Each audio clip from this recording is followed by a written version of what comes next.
श्लोक इस प्रकार है।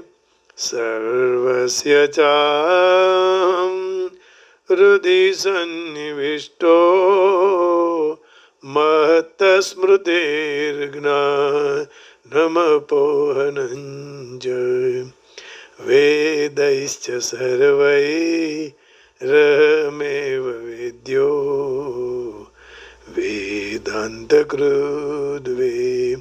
वेदविदेव चाहम् वेदान्तकृद् वेदविदेव चाहम्। भगवान कह रहे हैं सबके हृदय में मैं हूँ, स्मृति भी मैं देता हूँ, ज्ञान भी मैं देता हूँ, संशय को भी मैं दूर करता हूँ। I am seated in everyone's heart and from me come remembrance, knowledge and forgetfulness.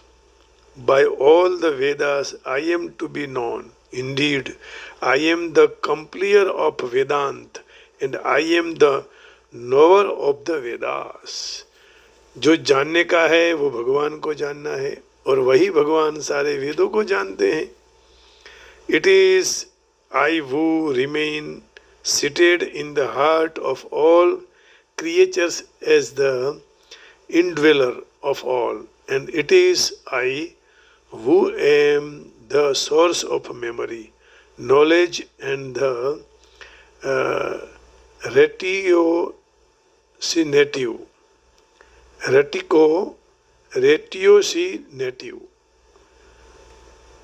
faculty. Again, I am the only objects worth knowing through the Vedas. I alone am the original of Vedanta and the knower of the Vedas too. जानने वाला भी वही है और जानना भी भगवान को ही है।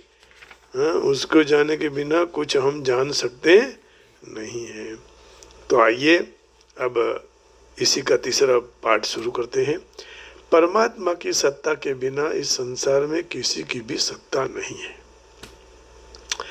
परंतु परमात्मा की सत्ता की तरफ दृष्टि न रहने से सांसारिक प्राणी पदार्थों में राग और सुखासक्ति रहने के कारण प्राणी पदार्थों की पृथक स्वतंत्र सत्ता प्रतीत होने लगती है और परमात्मा की वास्तविक सत्ता जो तत्व से न जो जे तत्व थी छे वह वास्तविकता हमें नहीं दिखाई देती। जो संसार में राग सुखासक्ति का सर्वथा अभाव हो जाए तो तत्व से एक परमात्मा की सत्ता ही देखने में और अनुभव में आने लग जाती है। इसलिए विभूतियों का वर्णन का तात्पर्य यही, कोई भी प्राणी पदार्थ की दृष्टि जाते समय साधक को एकमात्र भगवान की स्मृति होनी चाहिए।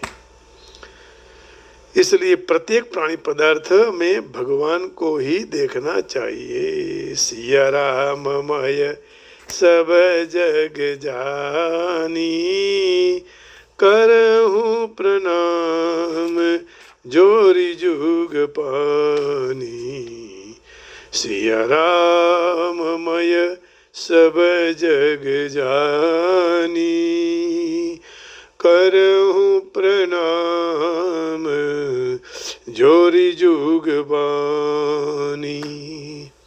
ज्યાં જ્યાં नजर मारी फरे, यादि प्रभु आपनी। यदि यदि विभूति मत्सत्वं श्रीमधुरजितमेव वा, तत्तदेवावगच्छत्वं मम तेजोंश संभवम्। यदि यदि विभूति मत्सत्वं श्रीमधुरजितमेव वा, तत्तदेवावगच्छत्वं मम तेजोंश संभवम्। जो ऐश्वर्य संपन्न शोभायुक्त शक्तियुक्त प्राणी पदार्थ हैं वो सब मेरे ही तेज से योग अर्थात सामर्थ्य के अंश से उत्पन्न हुए हैं और कहीं से उत्पन्न नहीं हुआ। तो वर्तमान में समाज की दशा बहुत विचित्र है। प्रायः सब लोग अंतःकरण में, सबके अंतःकरण में रुपयों का महत्व बहुत बढ़ गया है। रुपयों के बिना चलता नहीं है। हाँ? टका धर्म टका कर्म टका ही परमं मतम यस्य गृहे टका नास्ति तद्गृहं टकटकायते। माने रुपया स्वयं काम में नहीं आता, परंतु उनको खरीदने से वस्तु में काम में आता है। रुपया तो काम में नहीं आता। रुपया न खा सकते हैं, रुपया में न खा सकते हैं, थाली चाहिए। रुपया से शरीर नहीं ढक सकता, वस्त्र चाहिए। रुपया से भूख नहीं मिटती, गेहूं चाहिए। रुपया से मन को आनंद नहीं होता, रुपया से खरीद कर आनंद होता है। रुपया से गीत नहीं सुन सकते हैं, रुपया से खरीद कर टिकट खरीद कर सिनेमा में जा सकते हैं, खरीद कर सकते हैं। तो रुपया कुछ भी नहीं है, ये भाव है। न मोबाइल है, न पैसा है, न धन है, न वस्त्र है, न वस्तु है, न आनंद है, न सत है, न चित्त, कुछ भी नहीं है। रुपयों से खरीदा जाए उसी में हमें सुख का आभास होता है। परंतु लोगों ने तो रुपया के उपयोग को खास महत्व दे दिया, लेकिन रुपये को उपयोग को महत्व न देकर उसमें ज़्यादा क्या बढ़ा दिया, वस्तुओं को महत्व नहीं दिया, रुपयों को महत्व दे दिया। क्योंकि इसलिए तो मनुष्य के पास रुपया यदि ज़्यादा हो तो समाज में उसको ज़्यादा बड़ा मान लेते हैं। वस्तुतः वधारे रुपया न आधारे मनुष्य को ज़्यादा रुपया है, किसी की कम है, उसको बड़ा मानना वो पतन की निशानी है। रुपया तो केवल अभिमान को बढ़ाने के सिवाय और कोई काम में नहीं आता। और अभिमान आसुरी संपत्ति का मूल है। जितने भी दुर्गुण दुराचार और पाप है वह सब अभिमान रूपी वृक्ष की छाया में रहते हैं। तो समाज में यह स्थिति है, उसी को बड़े मान लेते हैं। इस तरह रुपया को महत्व देने वाली व्यक्ति परमात्मा को समझ नहीं सकती है ना। समझ इसलिए उसको तलब मनुष्य की अंदर उत्पन्न कैसे हो सकती है? परमात्मा के लिए फिर तलब नहीं होगी, क्योंकि वो रुपयों को महत्व देता है, परमात्मा को नहीं समझ सकता है, फिर तलब भी नहीं लगेगी। जिसके हृदय में यह बात ठस गई है कि रुपया के बिना चलता नहीं है, या तो रुपया के बिना काम हो नहीं सकता, तो उसको परमात्मा में एक निश्चय वाली बुद्धि नहीं हो सकती है। एक समय वाली बुद्धि फिर वो बात समझ नहीं सकता कि रुपये के बिना भी सब कुछ अच्छी तरह से चल सकता है। निश्चयात्मिका बुद्धि, बुद्धयो व्यवसायी नाम। तो जिस तरह एकमात्र धन प्राप्ति का उद्देश्य रहने से व्यापारी को माल लेना बेचना, व्यापारी संबंधी प्रत्येक क्रिया में वो क्या देखता है? धन ही देखता है। खरीदते समय भी धन, बेचते समय भी धन, नुकसान, फायदा, लाभ, हानि। तो इस तरह परमात्मा तत्व के जिज्ञासु को एकमात्र परमात्मा की प्राप्ति का उद्देश्य रहने से प्रत्येक वस्तु की आदि में तत्व रूप में परमात्मा ही दिखाई देता है, ऐसा अनुभव हो जाता है। परमात्मा के सिवाय दूसरा कोई तत्व नहीं है, हो भी नहीं सकता। अर्जुन ने 14वें अध्याय में गुणातीत होने का उपाय पूछा था। गुणों के संग से ही जीव संसार में फंस जाता है, और इस गुणों के संग दूर करने के लिए भगवान ने यहाँ अपने प्रभाव का वर्णन किया। अब कई प्रकार के प्रभाव को दूर करने के लिए मोटे बड़े बड़े प्रभाव की आवश्यकता होती है। इसलिए जहाँ तक जीव गुणों के संसार का प्रभाव है, तहाँ तक भगवान के प्रभाव को जानने की बहुत आवश्यकता है। जब तक गुण में मानेंगे तब तक। तो अपने प्रभाव का वर्णन करते भगवान ने इस अध्याय के 12वें से 15वें श्लोक में बताया कि सारे जगत को प्रकाशित मैं करता हूँ, मैं ही पृथ्वी में प्रवेश होकर प्राणियों को धारण करता हूँ, मैं ही पृथ्वी और अन्न उत्पन्न कर पुष्ट करता हूँ। जहाँ तक मनुष्य अन्न को खाते हैं उसी को पचाता भी मैं ही हूँ। अहम वैश्वानरो भूत्वा प्राणिनं देहमाश्रितः प्राणापान समायुक्तः पचाम्यन्नं चतुर्विधम्। और वह अन्न को पचाता भी हूँ। मनुष्य में स्मृति ज्ञान अपोहन माने संशय को दूर भी मैं करता हूँ। इससे वर्णन से सिद्ध होता है कि आदि से अंत तक समष्टि से व्यष्टि तक सारी क्रियाएं भगवान की अंतर्गत ही हो रही है। हाँ? सब ही सब कुछ भगवान ही कर रहा है। इसलिए तो कहते हैं ने, मेरे सब काम हो रहे हैं प्रभु आपकी कृपा से, मेरे सब काम हो रहे।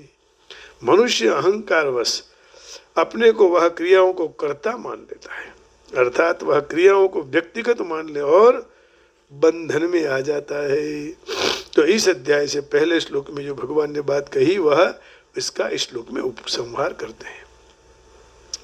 पहले के 3 श्लोकों में भगवान ने प्रभाव और क्रिया रूप में अपनी विभूतियों का वर्णन किया, परंतु प्रस्तुत श्लोक में भगवान ने स्वयं खुद का वर्णन किया। तात्पर्य यही हुआ कि इस श्लोक में स्वयं भगवान का वर्णन है।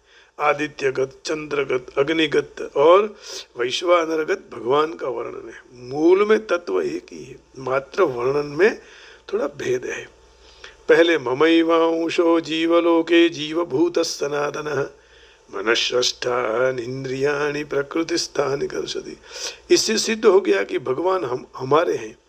यहाँ कहते हैं सर्वस्य चाहम हृदि सन्निविष्टो मत् स्मृतिर्ज्ञा नमपोहनञ्च वेदैश्च सर्वैरहमेव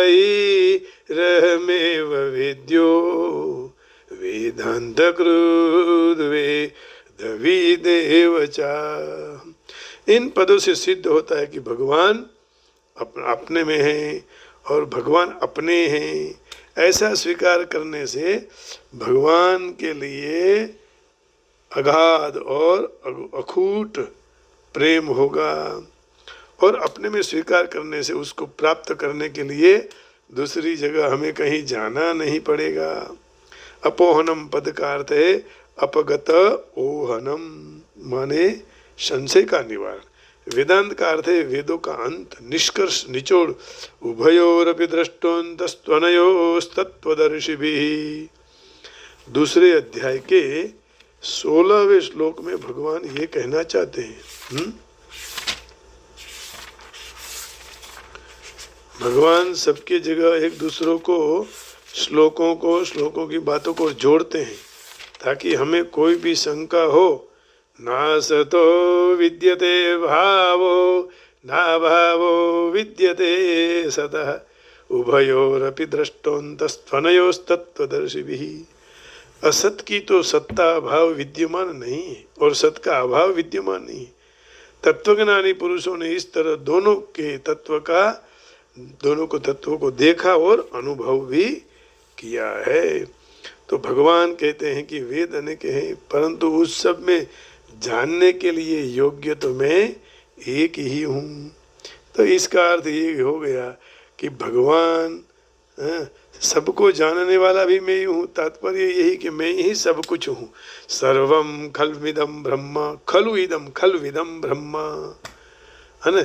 और अभी गणपति महोत्सव चल रहा है, हम भी कहते हैं कि त्वम ब्रह्मा तम विष्णुस्त्वम रुद्रस्त्वम इंद्रस्त्वम अग्निस्त्वम वायुस्त्वम सूर्यस्त्वम चंद्रमास्त्वम ब्रह्म भूर्भुवस्वरोम गणादिन पूर्वम उच्चार्य, माने सब कुछ आप ही हैं।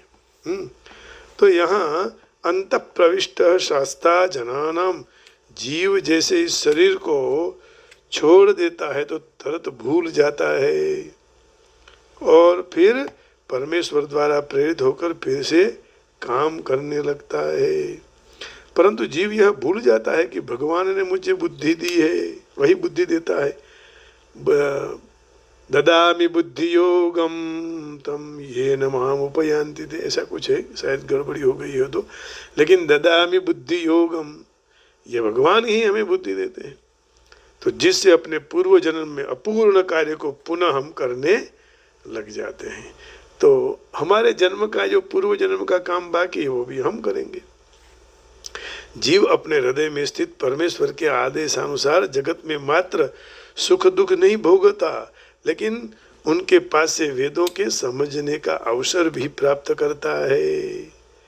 केवल खाना पीना सुख दुख भोगना ये भी नहीं, जो मनुष्य वेदों के ज्ञान प्राप्त करने के लिए गंभीर हो जाते हैं, कृष्ण उनको अपेक्षित बुद्धि देते हैं।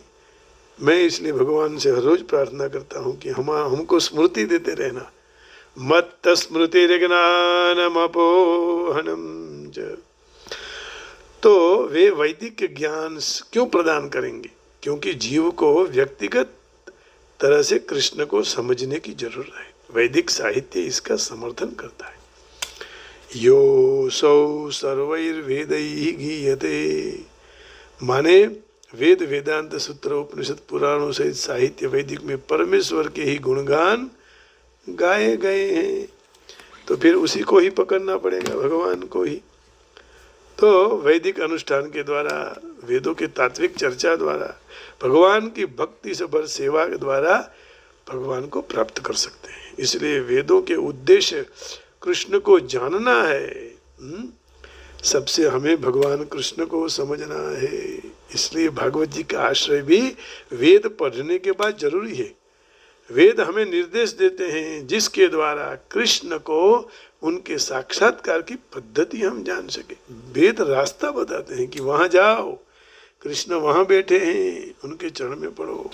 तो पूर्ण पुरुषोत्तम परमेश्वर ही अपना अंतिम लक्ष्य है, तत्व समन्वयात, है ना। और इसका समर्थन भी हुआ है। अंतिम लक्ष्य क्या है? भगवत प्राप्ति।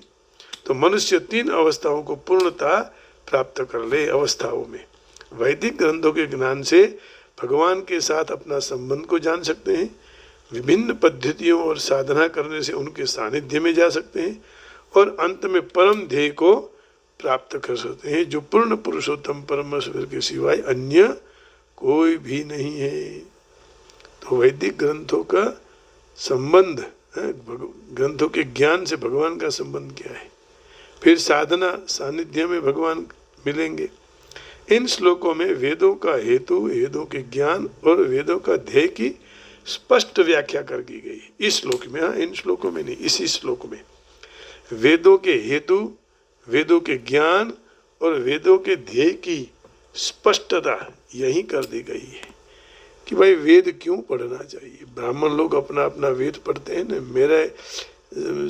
मेरा गोत्र है भारद्वाज और मेरा वेद है शुक्ल यजुर्वेद, तो हमने शुक्ल यजुर्वेद का अभ्यास किया।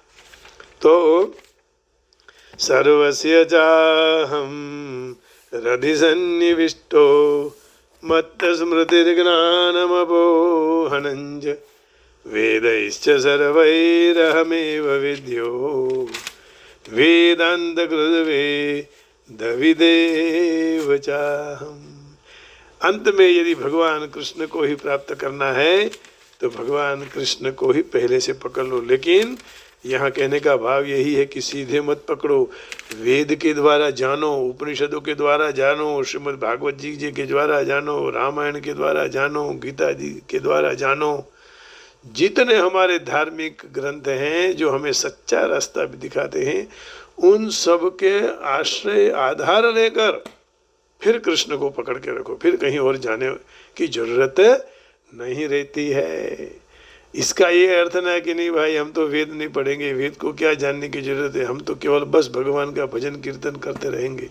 आज मुझे 55 साल के बाद समझ में आया कि वेद के बिना कृष्ण की सच्ची समझ नहीं बैठती, नहीं आती। तो जिस तत्व से हमें प्रेम करना है वही तत्व है कृष्ण तत्व, परम तत्व है।